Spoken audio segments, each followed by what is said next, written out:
Hello guys, तो मैं हूं पिंकी पालीवाल और आज हम पढ़ने वाले हैं करंट एंड इलेक्ट्रिसिटी चैप्टर है जो हमारा क्लास 12 का सेकंड चैप्टर मतलब सेकंड यूनिट है हमारे पास में, उसके न्यूमेरिकल कॉन्सेप्ट्स। तो फॉर्मूला से शुरू करते हैं। देखो, करंट एंड इलेक्ट्रिसिटी यानी सबसे पहले तो देख लेते हैं कि इस करंट भाई साहब को किससे रिप्रेजेंट करते हैं। सो करंट को हम रिप्रेजेंट करते हैं आई से, ठीक है।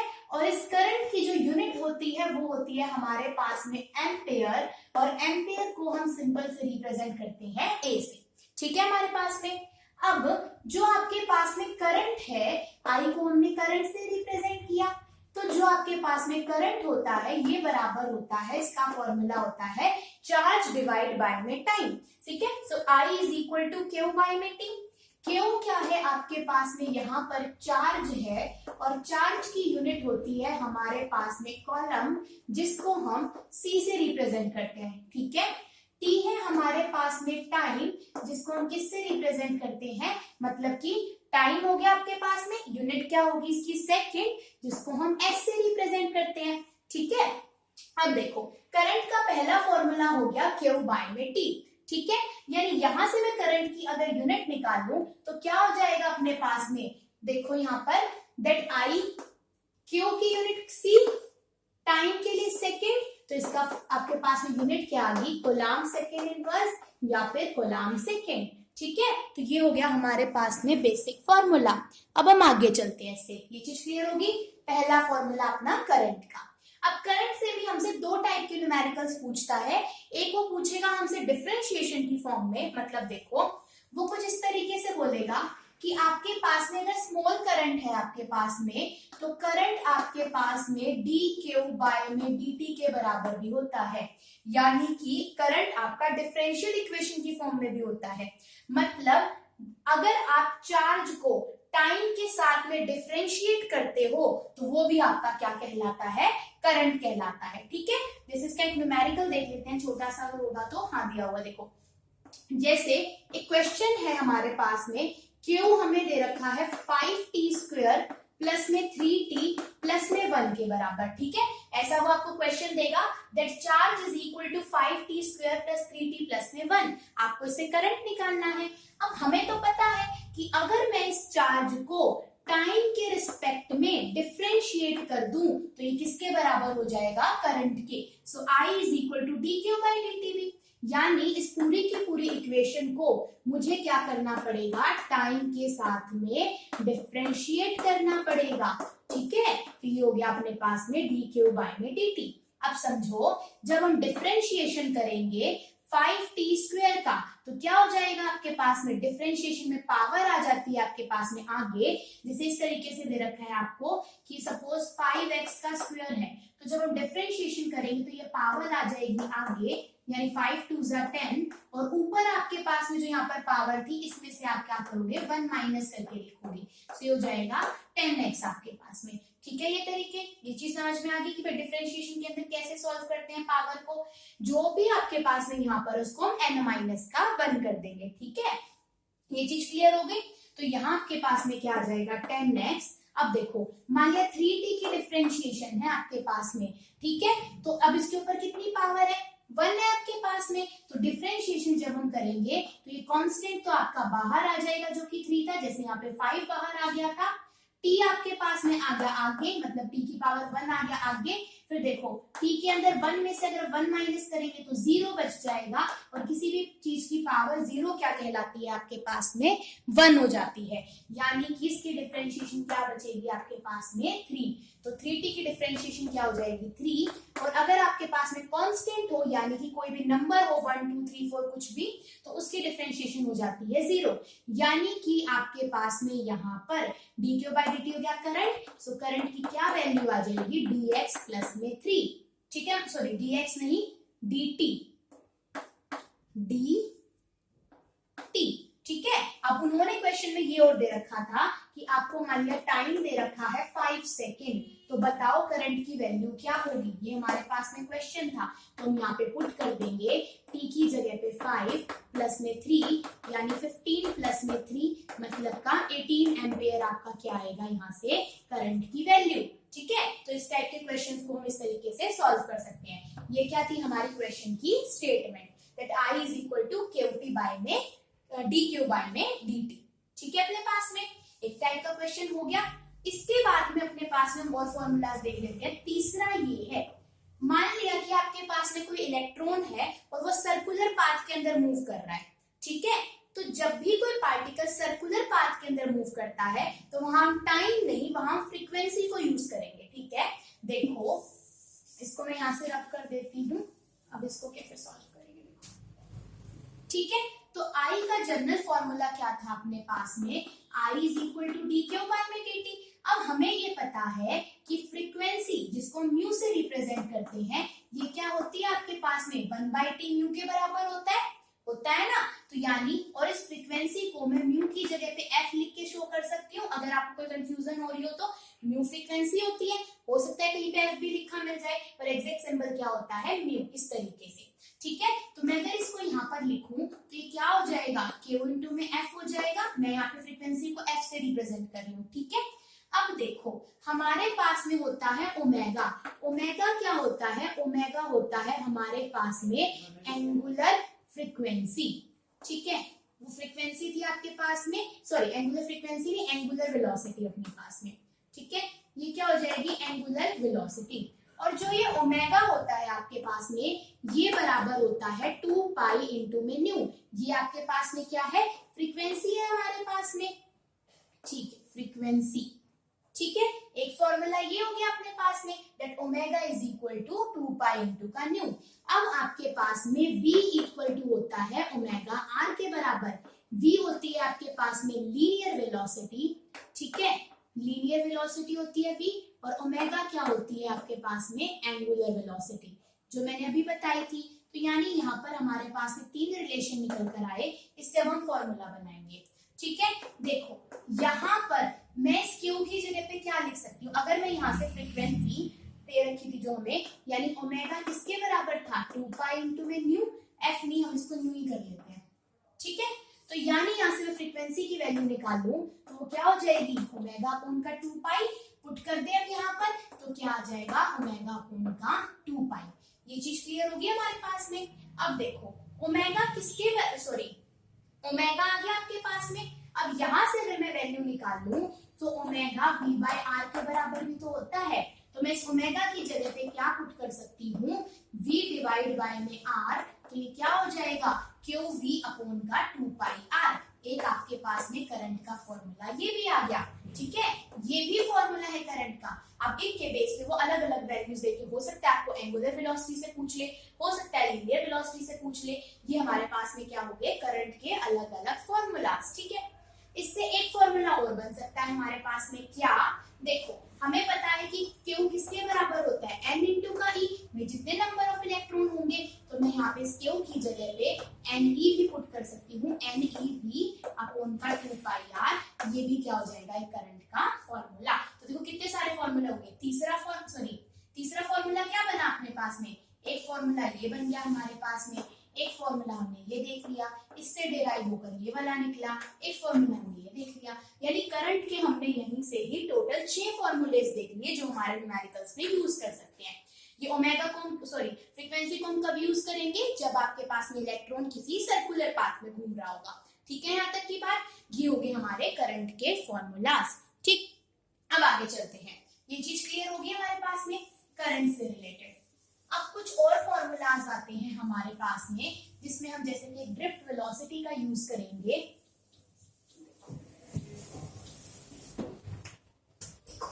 ठीक है, अब हमारे पास में करंट का एक फॉर्मूला और होता है, एंड दैट इज NeAVD। यहाँ पर ये D है जो नीचे है अपने पास में इस तरीके से। ठीक है, इसमें N है आपके पास में नंबर ऑफ इलेक्ट्रॉन्स, A है आपके पास में एरिया ऑफ क्रॉस सेक्शन, और VD यहाँ पर क्या है आपकी ड्रिफ्ट वेलोसिटी। क्या है हमारे पास में VD यहाँ पर ड्रिफ्ट वेलोसिटी। ठीक है, सो एक करंट का फॉर्मूला हो गया NeAVD, जब हमारे पास में क्या दे रखी हो, ड्रिफ्ट वेलोसिटी का जिक्र दे रखा हो। अब जो आपके पास में ये ड्रिफ्ट वेलोसिटी होती है, इसका फॉर्मूला होता है E टो अपॉन में m हमारे पास में। ठीक है, ये क्या है ड्रिफ्ट वेलोसिटी का फॉर्मूला है। ये d हमारे पास कोई डिस्टेंस नहीं है, ये वेलोसिटी ड्रिफ्ट वेलोसिटी, इसलिए इसके नीचे d लिखा हुआ है सिर्फ। ठीक है, यहाँ तक की बात अपने अपने पास में। अब देखो यहाँ से क्वेश्चन ये बनता है कि ड्रिफ्ट वेलोसिटी की डायरेक्शन क्या होती है। सो ड्रिफ्ट वेलोसिटी की डायरेक्शन किसी भी मेटल के अंदर हमेशा होती है opposite to applied electric field. ठीक है, सो ड्रिफ्ट वेलोसिटी की डायरेक्शन क्या होती है, हमेशा हमारे पास में ड्रिफ्ट वेलोसिटी की डायरेक्शन होगी अपोजिट टू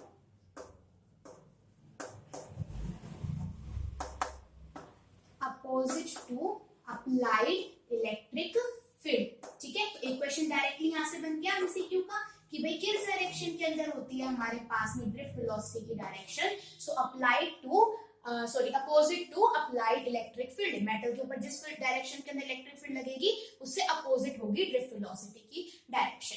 ठीक है, एक फॉर्मूला हमने ये देखा, एक ये देखा। इससे एक फॉर्मूला और देखो पहले, वो है हमारे पास में रिलैक्सेशन टाइम।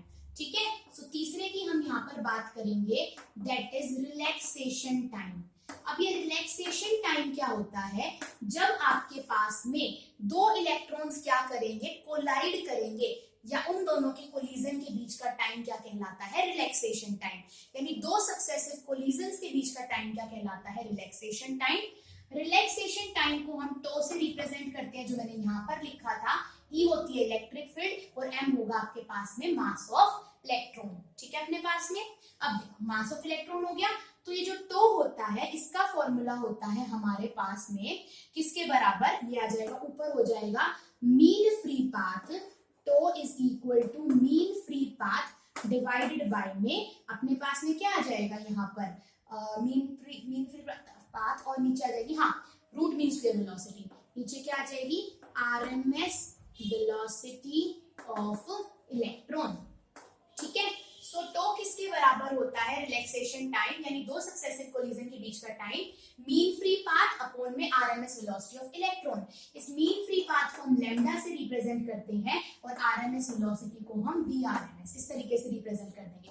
यानी टो का एक फॉर्मूला क्या हो गया, लैम्डा अपॉन में वीआरएमएस। ठीक है, अब यहां से जो क्वेश्चन पूछा जाता है वो क्वेश्चन ये है हमारे पास में कि अगर आपने क्या कर दिया, टेम्परेचर को इंक्रीज कर दिया, क्या कर दिया, टेम्परेचर को इंक्रीज कर दिया, तो जैसे ही आप टेम्परेचर को इंक्रीज करोगे तो पार्टिकल्स जल्दी जल्दी चलना शुरू कर देंगे, यानी कि उनकी वेलोसिटी क्या कर जाएगी, यानी रूट मीन स्क्वायर वेलोसिटी क्या कर जाएगी, उनकी इंक्रीज कर जाएगी। टेम्परेचर के बढ़ने से root mean square velocity increase करेगी, और देखो अगर रूट मीन स्क्वायर वेलोसिटी बढ़ी तो यानी आपके पास में रिलैक्सेशन टाइम क्या कर जाएगा, घट जाएगा, यानी कि टो की वैल्यू क्या कर जाएगी आपके पास में, डिक्रीज, क्या कर जाएगी यहाँ पर, डिक्रीज। तो यही क्वेश्चन बनता है कि आपके पास में टेम्परेचर को बढ़ाने से रिलैक्सेशन टाइम के ऊपर क्या फर्क पड़ेगा। ठीक है, एक क्वेश्चन अपने पास में ये बन गया।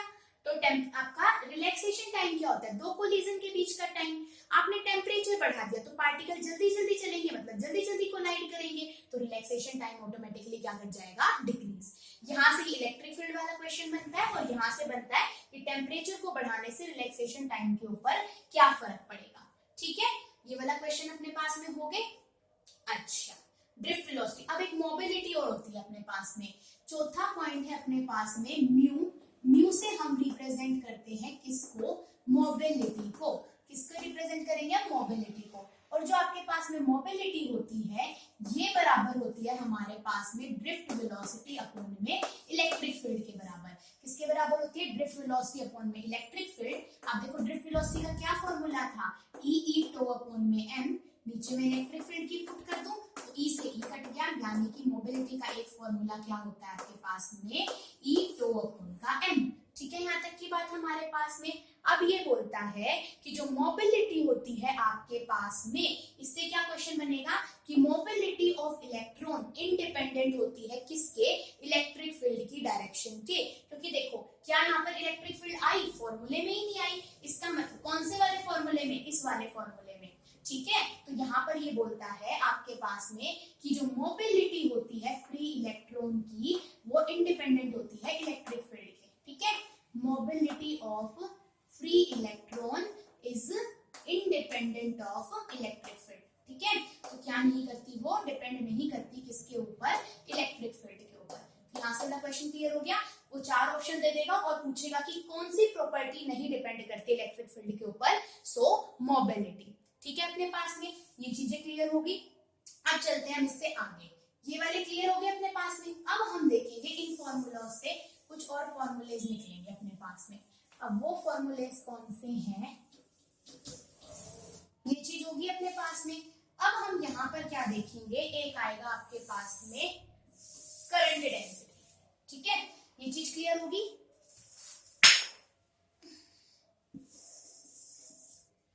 ठीक है, अब एक सिंबल रिप्रेजेंट कर रही हूं मैं Z, ये Z का मतलब होता है करंट डेंसिटी, ठीक है।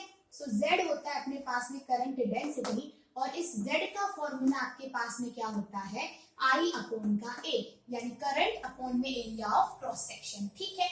इसी करंट डेंसिटी का एक फॉर्मूला और होता है, और वो होता है सिग्मा इंटू में E के बराबर, ठीक है। एक फॉर्मूला ये वाला हो गया, और एक फॉर्मूला अपने पास में क्या हो जाएगा, सिग्मा इंटू में E के बराबर, ठीक है।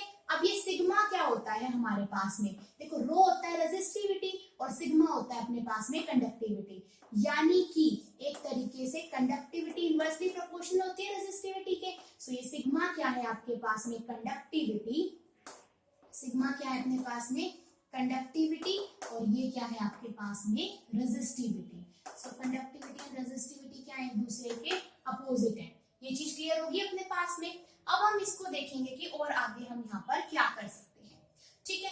तो देखो आगे चलते हैं, यहाँ पर अपने को क्या करना है अब, हाँ देखो ये चीज क्लियर होगी। इससे पहले एक चीज और देख लो, दैट रेजिस्टेंस बराबर होता है किसके, रो एल अपॉन में ए के बराबर, ठीक है। और हम ये पढ़ते हैं हमारे पास में कि दैट इलेक्ट्रिक फील्ड किसके बराबर होती है, पोटेंशियल अपॉन के लेंथ के बराबर होती है, ठीक है। इस वाली चीज को हम बाद में देखेंगे, ठीक है, ये चीज क्लियर होगी। अब हम यहाँ पर क्या करेंगे, करंट की वैल्यू पुट करेंगे। करंट की वैल्यू क्या थी, NE इंटू में VD डिवाइड बाय में A, सो A से A कट गया, सो आपके पास में करंट डेंसिटी का एक फॉर्मूला आ गया NEVD, ये चीज एक फॉर्मूला बन के अपने पास में आ गया, ठीक है। अब देखो ड्रिफ्ट वेलोसिटी का फॉर्मूला क्या था, इसका फॉर्मूला था E टो अपॉन का M, तो यहाँ से हम एक फॉर्मूला और निकाल सकते हैं NE, एक फॉर्मूला ये निकल गया। अगर मैं ड्रिफ्ट वेलोसिटी की वैल्यू पुट कर दूं, सो E टो अपॉन का M, ये क्या बन जाएगा, NE स्क्वायर, E से इलेक्ट्रिक फील्ड, टो अपॉन का M, ये भी क्या होता है आपके पास में करंट डेंसिटी का ही एक फॉर्मूला। वो क्या पूछेगा, इनकी ना फॉर्मूलों से वो क्या पूछेगा, ऐसे ही कुछ पुट करवा करवा के ये बोल देगा कि भाई निकालो इनमें से करंट डेंसिटी का कौन सा फॉर्मूला है।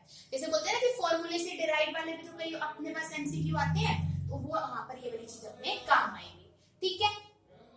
अब देखो एक होता है डेट हमारे पास में करंट डेंसिटी सिग्मा इंटू में E के बराबर, यानी अगर मैं सिग्मा की वैल्यू निकालूं तो ये किसके बराबर हो जाएगा, J अपॉन में E। J की वैल्यू क्या निकली अपने पास में, NE square E tau upon का M, नीचे क्या था इलेक्ट्रिक फील्ड, मैंने पुट कर दी, इससे ये कट गया, तो क्या आ गया आपके पास में एक नई फॉर्मूला और निकल कर आ गया ये वाला, ठीक है। यानी कि हमारे पास में क्या आ गया, आपके पास में sigma is equal to NE square tau upon का M, एक फॉर्मूला अपने पास में ये वाला निकल कर आ गया, ठीक है। यहाँ तक की बात। अब हमने पढ़ा था that conductivity is inversely proportional to resistivity, तो अगर मैं यहाँ से रेजिस्टिविटी की वैल्यू निकालूं, सो 1 अपॉन का सिग्मा, यानी कि ये फॉर्मूला क्या हो जाएगा अपने पास में, पलट जाएगा, मतलब यहाँ क्या आ जाएगा, सिग्मा नीचे, यानी कि NE स्क्वायर टो अपॉन का M, ये रेजिस्टिविटी का क्या होता है, फॉर्मूला होता है, ठीक है। तो यहाँ से ना इनमें से कोई भी पूछ सकता है आपसे, एक फॉर्मूला हमने ये वाला निकाला, एक ये वाला निकाला डिराइव करके, एक ये निकाला, एक ये निकाला, ठीक है। तो इनमें से वो कुछ भी हमसे क्या पूछ सकता है, ठीक। तो हमारे पास में यहाँ क्या हो जाते हैं, करंट डेंसिटी वाले फॉर्मूलाज खत्म, ठीक है। तो इस वाले पोर्शन से वो इतने ही पूछेगा हमसे, ठीक है।